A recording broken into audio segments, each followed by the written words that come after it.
Students, good morning. हमारा जो पाठ चल रहा है Mahatma Gandhi through contemporary eyes, यानी महात्मा गांधी की भूमिका का इस पाठ में अध्ययन किया जा रहा है और हम पढ़ चुके हैं इसमें मेनली टॉपिक गांधी जी के बारे में। गांधी जी का कैसे भारत में उदय हुआ था, भारत की राजनीति में गांधी जी का कैसे उदय हुआ, और Gandhi ji initial experiment of सत्याग्रह, यानी गांधी जी ने जो शुरुआती सत्याग्रह का प्रयोग था वो अफ्रीका में किस प्रकार किया और उनको कैसे वहाँ पर सफलता मिली। और गांधी जी की भारतीय राजनीति में जो एंट्री थी वो कहाँ से मानी जाती है, तो हम ये भी पढ़ चुके हैं कि उनकी भारतीय राजनीति में एंट्री बनारस हिंदू विश्वविद्यालय का जो ओपनिंग सेरेमनी था वहाँ से उनकी एंट्री मानी जाती है। और उस ओपनिंग सेरेमनी में उन्होंने अपना जो स्पीच का मुख्य विषय था उसमें जो डिग्नेटरीज थी उनकी आलोचना उसने इस बात को लेकर की थी कि उन्होंने वक्ताओं का ध्यान बिल्कुल भी भारत के किसान और आम लोगों की तरफ बिल्कुल भी नहीं है। और अगर उनका विचार था कि अगर भारत के आम जो पीजेंट्स, वर्कर, लेबर्स इनको साथ लेकर के नहीं चला जाएगा तो जो नेशनल फ्रीडम मूवमेंट है ये बिल्कुल भी सफल नहीं हो सकता। तो गांधी जी के जो सिद्धांत थे मेन रूप से सत्याग्रह के, उसके बारे में आज हमें पढ़ने को मिलेगा। तो Gandhi ji experiment of satyagraha in India, Gandhi ji के सत्याग्रह के प्रयोग भारत में कैसे सफल रहे और कहाँ से इनकी शुरुआत होती है।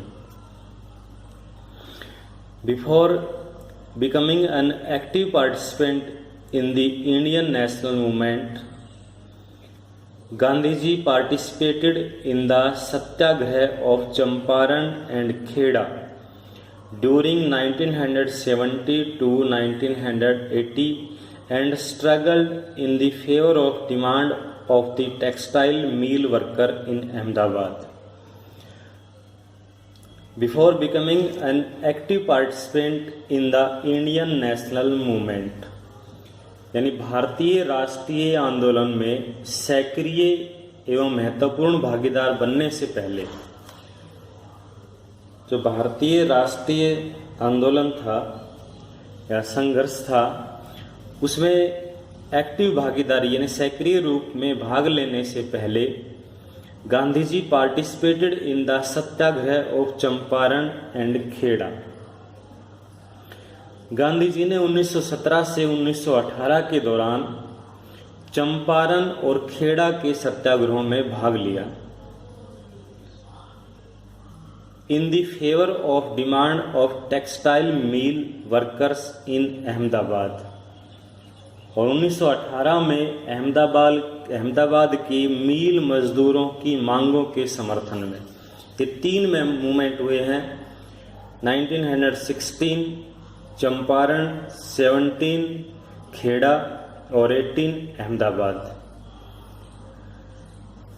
Gandhi ji made his first great experiment in satyagraha in the Champaran district of Bihar.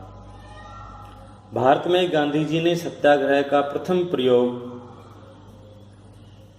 किया बिहार के चंपारण डिस्ट्रिक्ट में। The indigo farmer of Champaran were excessively oppressed by the European planters.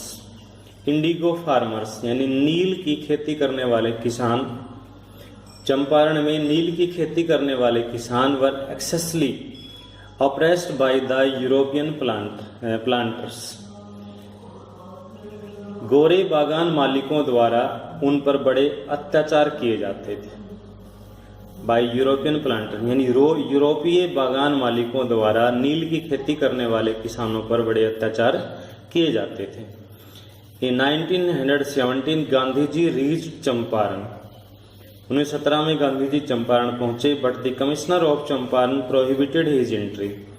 लेकिन चंपारण के कमिश्नर ने गांधी जी की एंट्री को वहाँ जाने को प्रतिबंधित कर दिया into the area and order him to leave Champaran immediately, और उसे चंपारण को तुरंत छोड़ देने को कहा। बट गांधी जी रिफ्यूज, लेकिन गांधी जी ने इनकार कर दिया। And prepared to take the punishment of his defence of the law. Gandhi ji ने आदेश को मानने से इनकार कर दिया और आदेश की अवहेलना में जो सजा मिलने वाली थी उसको भुगतने के लिए तैयार हो गए। And preferred to take the punishment, सजा लेने के लिए तैयार हो गई for his defence of the law, कानून के अनुसार जो सजा मिलने वाली थी उसको भुगतने के लिए वो तैयार हो गए। Ultimately the local administration was forced to withdraw his order. अंततः स्थानीय प्रशासन को अपना आदेश वापस लेना पड़ा। A committee of inquiry for the indigo peasants grievance was appointed on which Gandhi ji served as a member. किसानों की समस्या के समाधान के लिए एक आयोग की नियुक्ति की गई और उसमें गांधी जी को सदस्य बनाया गया। तो Gandhi ji first satyagraha in India was a success. इस प्रकार गांधी जी का प्रथम सत्याग्रह भारत में सफल रहा, यानी चंपारण में सफल रहा। In 1980 Gandhi ji remained busy in 2 campaigns in his home state of Gujarat. 1918 में गांधी जी अपने होम राज्य यानी अपने गृह राज्य गुजरात में 2 अभियानों में व्यस्त रहे। इन Feb 1980 while supporting the textile mill worker in Ahmedabad. 1918 में उन्होंने अहमदाबाद में कपड़ा मील मजदूरों का समर्थन करते हुए He demanded better working condition for them, उनके लिए काम करने की बेहतर स्थितियों की मांग की। जैसा कि आप जानते हैं कि कपड़े की मिलों में जो लेबर काम करती है अक्सर उनके साथ बहुत सारी टीबी, दमे आदि की बीमारियां हो जाती हैं, तो जिसके कारण और उनकी जो जगह होती है वो भी सीलन भरी होती है, और इसलिए उन्होंने उसके लिए बेहतर काम करने की बेहतर स्थितियों की मांग की। The strike came to an end with the intervention of Gandhi ji and the mill owners agreed to give 35% of worker. The strike came to end, हड़ताल समाप्त हो गई। With the intervention of Gandhi ji के हस्तक्षेप से, and mill owners agreed to give 35% of worker wages as bonus, और mill मालिक मजदूरों का 35% बोनस के रूप में देने को भी तैयार हो गए। In March 1980 Gandhi ji joined peasants of Kheda. 1918 में ही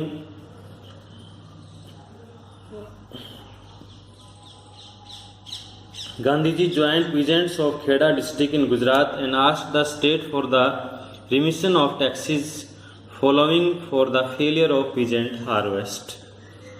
1918 में उन्होंने गुजरात के खेड़ा जिले में फसल नष्ट हो जाने पर किसानों का लगान माफ करने की मांग की। डेट के बारे में आपको इसमें कंफ्यूज हो सकता है, लेकिन 1960 चंपारण, 17 अहमदाबाद और 18 खेड़ा, ये तीनों मूवमेंट हैं वो इस प्रकार रहे हैं। 17 में 1916 में चंपारण में, 16-17 भी लिख सकते हो इसमें, और 17 में 16-17 हो सकता है, 18 में अहमदाबाद और 18 में ही खेड़ा। चंपारण वाली डेट है वो थोड़ी सी कंफ्यूज हो सकती है।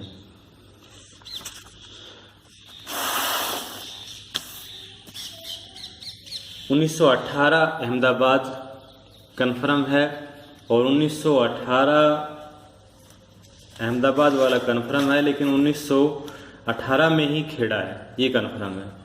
और इसमें जो चंपारण वाला सत्याग्रह है, इसमें 16-17 डेट कन्फर्म, मतलब कि 16 भी किसी जगह पे आपको 16 लिखा मिलेगा और किसी जगह पे आपको 17 लिखा मिलेगा, लेकिन 16-17 भी आप लिख सकते हो और 17 भी लिख सकते हो।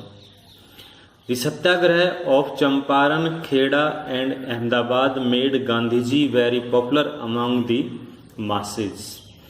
चंपारण, खेड़ा और अहमदाबाद के सत्याग्रहों से गांधी जी की लोकप्रियता में बहुत ज़्यादा वृद्धि हो गई. He started emerging as a leader of masses and won the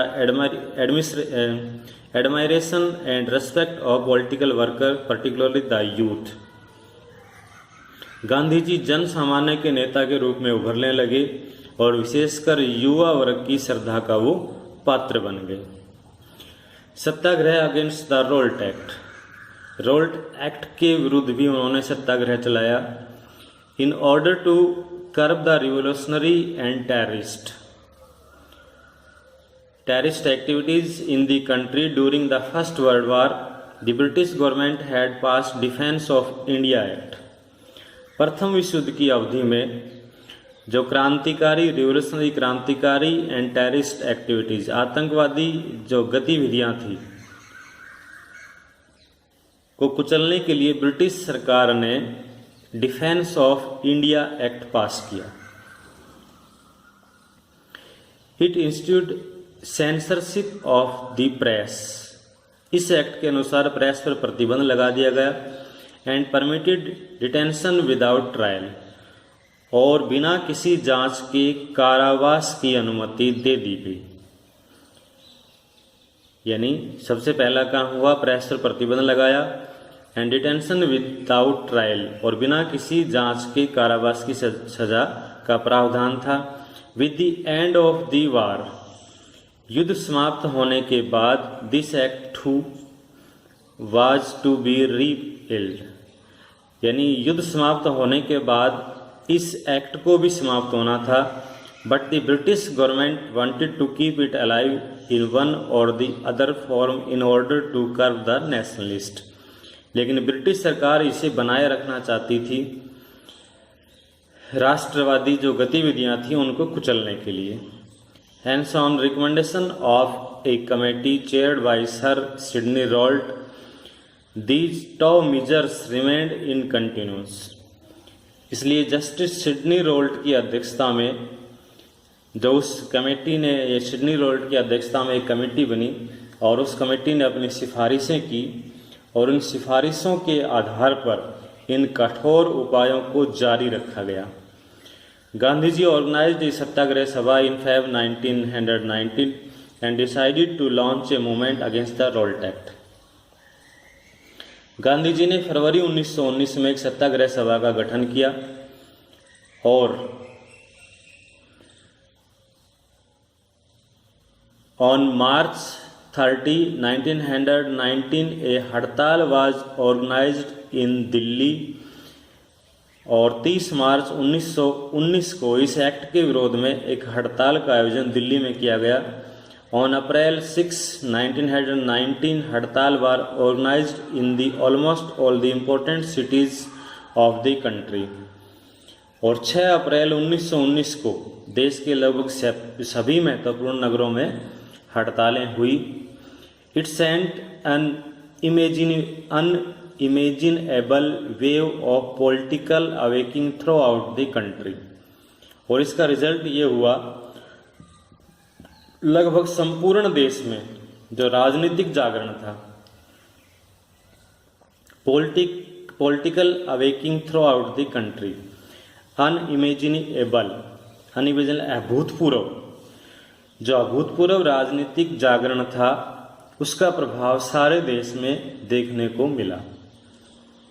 However, the excitement of satyagrahis and short-sightedness of the official class resulted in riots in Delhi, Calcutta and some cities of Punjab. लेकिन सत्याग्रहियों की उत्तेजना और अधिकारी वर्ग की अदूरदर्शिता के कारण, short sightedness का मतलब होता है उत्तेजना, of the official class resulted in riots in Delhi, Calcutta and some cities of Punjab. और इसके कारण दिल्ली, कलकत्ता और पंजाब के कुछ नगरों में उपद्रव देखने को मिला. However on April 8 A worried Gandhiji left Bombay for Delhi and Punjab but he was arrested eight Palwal railway station in modern Haryana. इससे चिंतित होकर जो गांधी जी बम्बई में रुके हुए थे, उन्होंने दिल्ली और पंजाब के लिए प्रस्थान किया, लेकिन उन्हें पलवल रेलवे स्टेशन, जो कि हरियाणा में है, प्रेजेंट हरियाणा में, वहाँ पर गिरफ्तार कर लिया गया on the night of April 9 and deported to Bombay. और उसे 9 अप्रैल को अरेस्ट किया था और उसी दिन उसे बम्बई वापस भेज दिया जाता है, यानी अरेस्ट करके बम्बई भेज दिया जाता है। The news of the arrest of Gandhi ji created an atmosphere of excitement and anger throughout the country. Gandhi ji की गिरफ्तारी की सूचना से संपूर्ण देश में उत्तेजना और रोष का वातावरण तैयार हो गया। The government decided to resort the use of power instead of finding out some peaceful mean of solve the problem. Gandhi ji the government decided to resort the use of power. जो सरकार ने इस समस्या का समाधान निकालने के लिए शक्ति का इस्तेमाल किया, न कि शांतिपूर्ण समाधान के तरीकों से। On April 10, 1999, Michael O Dyer, the lieutenant governor of Punjab, arrested doctor Saifuddin Kitchlew and doctor Satyapal, the two popular leader of Punjab. और 10 अप्रैल 1919 को माइकल ओ डायर, जो पंजाब के लेफ्टिनेंट गवर्नर जनरल थे, उन्होंने पंजाब के जो लोकप्रिय नेता थे डॉक्टर सैफुद्दीन किचलू और डॉक्टर सत्यपाल, इनको गिरफ्तार कर लेता है। These arrest made the situation even more grave. और इसके परिणाम स्वरूप स्थिति थी वो और ज़्यादा गंभीर हो गई और इसका रिजल्ट आया जलियांवाला बाग मास्केयर, जलियांवाला बाग हत्याकांड। दी न्यूज, ये जलियांवाला बाग हत्या हेल्ड हुआ है April 13, 1999। The news of the arrest doctor Saifuddin Kitchlew and doctor Satyapal lead to a हड़ताल इन अमृतसर। डॉक्टर सैफुद्दीन किचलू और डॉक्टर सत्यपाल की गिरफ्तारी के कारण अमृतसर में एक सार्वजनिक हड़ताल हुई। 13 अप्रैल 1919 को दी बैसाखी डे, बैसाखी का दिन था। About 20,000 people gathered in Jallianwala Bagh to protest against the arrest of doctor Saifuddin Kitchlew और डॉक्टर सत्यपाल। 13 अप्रैल 1919 को बैसाखी के दिन 20,000 व्यक्ति इन नेताओं की विरोध में एक शांतिपूर्ण सभा का आयोजन कर रहे थे। When general Dyer, commander of Jalandhar division, उसी समय जालंधर डिवीजन का कमांडर जनरल और डायर सेना सहित वहां पहुंच जाता है with his army unit and without giving any warning to gathering, और बिना भीड़ को कोई चेतावनी दिए order his man to fire, अपने आदमियों को गोली चलाने का आदेश दे देता है उस पीसफुल गैदरिंग पर। More than 400 people were killed in what is known as Jallianwala Bagh massacre, और 400 से अधिक लोग मारे जाते हैं। हालांकि ये आंकड़ा थोड़ा सा गलत लगता है क्योंकि बहुत सारे लोग मरे थे उस मास्केयर में, बहुत ज़्यादा लोग मरे थे। आंकड़े यहाँ पे शायद कम दर्शाए गए हैं।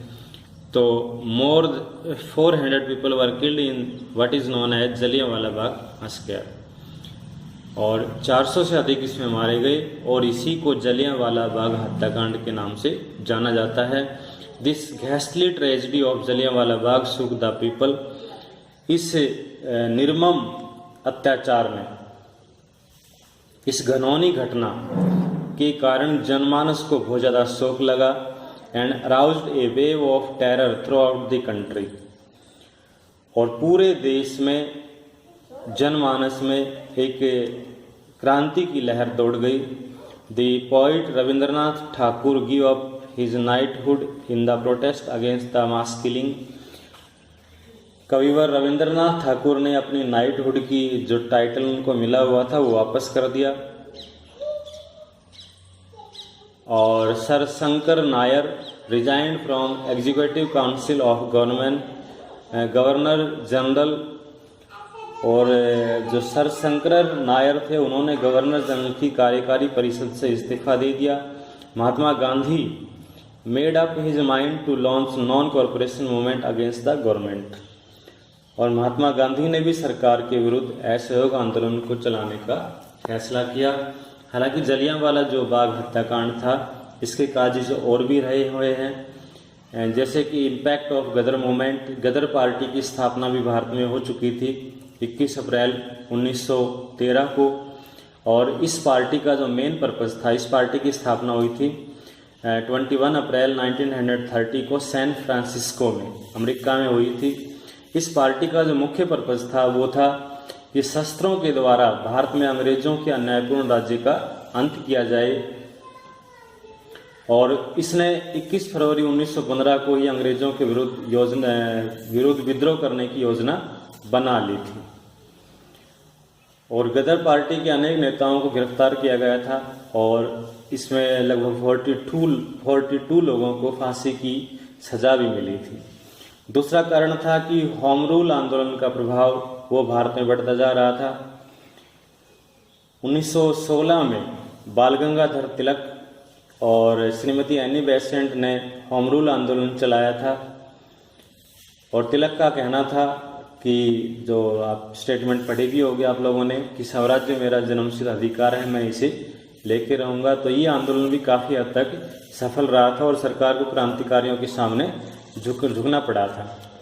दूसरा कि बहुत फोर्सिबल रिक्रूटमेंट कर रहे थे भारतीय लोगों की इंडियन आर्मी में, यानी जो ब्रिटिश आर्मी थी उसमें भारतीय सैनिकों को जबरन भर्ती किया जा रहा था, और उसी के कारण जो रॉल्ट एक्ट था वो पास हुआ था।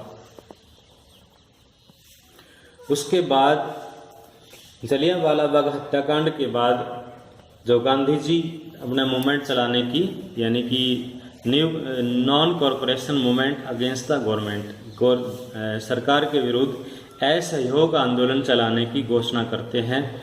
लेकिन उससे पहले ही एक और मूवमेंट शुरू हो जाता है, खिलाफत and non cooperation movement, non cooperation movement. असहयोग आंदोलन और खिलाफत आंदोलन ये दोनों ही मूवमेंट हैं, ये लगभग साथ साथ चले हैं। खिलाफत मूवमेंट है वो 1 साल पहले है। The movement launched by the Indian Muslim lead by Maulana Mohammad Ali and Maulana Shaukat Ali. Maulana Shaukat Ali after the world war first against the British favoring the Sultan of Turkey, Khalifa or spiritual head of Muslim all over the world is known as Khilafat movement. The movement launched by the Indian Muslim. भारतीय मुसलमानों द्वारा एक आंदोलन चलाया गया जिसके अग्रदूत थे मौलाना मोहम्मद अली और मौलाना Shaukat Ali. After the world war first against the British, यानी प्रथम विश्व युद्ध के बाद भारतीय मुसलमानों ने मोहम्मद अली और शौकत अली के नेतृत्व में ब्रिटिश सरकार के विरोध, और टर्की का जो सुल्तान था, सुल्तान ऑफ टर्की, खलीफा और spiritual head of Muslim all over the world, सारे संसार के मुसलमान खलीफा को, टर्की के सुल्तान को अपना धर्म गुरु मानते थे, इज नॉन एज खिलाफत मूवमेंट, और उसी आंदोलन को खिलाफत मूवमेंट का नाम दिया गया है। The main objective of this movement was to launch a strong movement in favour of khalifa and against the disintegration of Turkey. इस आंदोलन का प्रमुख उद्देश्य था कि जो खलीफा का सम्मान किया जाए और जो टर्की साम्राज्य के बंटवारा नहीं होना चाहिए, यानी टर्की साम्राज्य के बंटवारे के खिलाफ और खलीफा के पक्ष में जोरदार आंदोलन चलाया गया जिसको खिलाफत मूवमेंट का नाम दिया गया। The major demand of the movement were as under, number 1, the Turkish sultan or khalifa must retain control over the Muslim sacred places and erstwhile Ottoman empire. इस आंदोलन की प्रमुख मांग ये थी कि पहले ओटोमन साम्राज्य के सभी जो सैक्रेड प्लेसेस हैं वो उस पर तुर्की खलीफा का ही नियंत्रण रहना चाहिए। यानी ओटोमन साम्राज्य के सभी पवित्र इस्लामी स्थानों पर सुल्तान का नियंत्रण रहना चाहिए। जज़ीरात उल अरब, जिसके अंदर 4 देश आते हैं, अरब, सीरिया, इराक और फिलिस्तीन, मस्ट रिमेन अंडर मुस्लिम सॉवरेनिटी। यानी अरब, सीरिया, इराक और फिलिस्तीन इस्लामी संप्रभुता के अधीन रहें।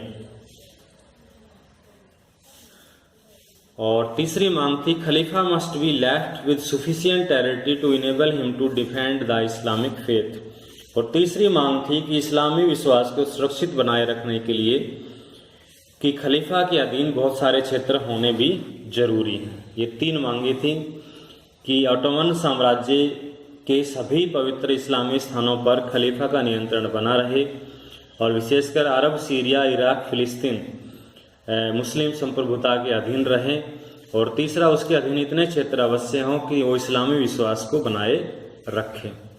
The Khilafat committee had already been established in 1980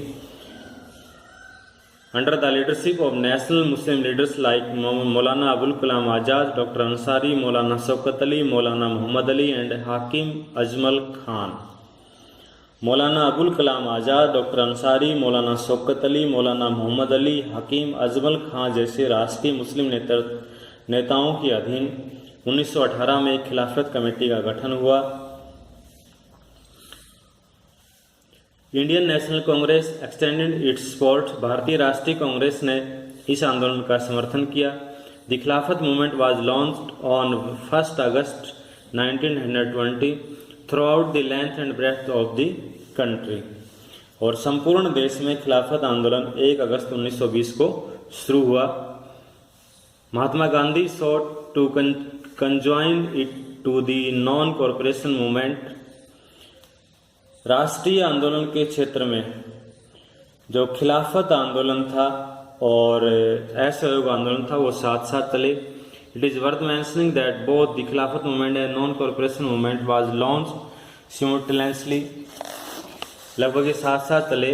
Gandhi ji hoped that by coupling non cooperation with Khilafat the Hindu and Muslim, 2 major religious communities of India, would collectively bring to an end the colonial rule। गांधी जी और भारतीय राष्ट्रीय कांग्रेस ने इस आंदोलन का समर्थन इसलिए किया था और साथ साथ उन्होंने असहयोग आंदोलन भी इम्प्लीमेंट कर दिया था भारत में कि शायद हिंदू और मुसलमान दोनों मिलकर के औपनिवेशिक शासन को समाप्त कर देंगे। Gradually the Khilafat movement started getting weaker. लेकिन शीघ्र ही खिलाफत मूवमेंट था वो कमज़ोर हो गया। In the meantime, attitude of Britain towards Turkey started softening। और शीघ्र ही अंग्रेजों का यानी ब्रिटेन का टर्की के प्रति दृष्टिकोण था वो नरम हो गया। Therefore, with the changed circumstances, the movement died in own death। अतः परिस्थितियां परिवर्तित होते ही यह आंदोलन समाप्त हो गया। जैसा कि आप सभी पढ़ रहे थे कि ब्रिटेन ने मुसलमानों के प्रति सिंपैथी दर्शाई, जिसके कारण ये आंदोलन था वो ऑटोमेटिक समाप्त कर दिया गया।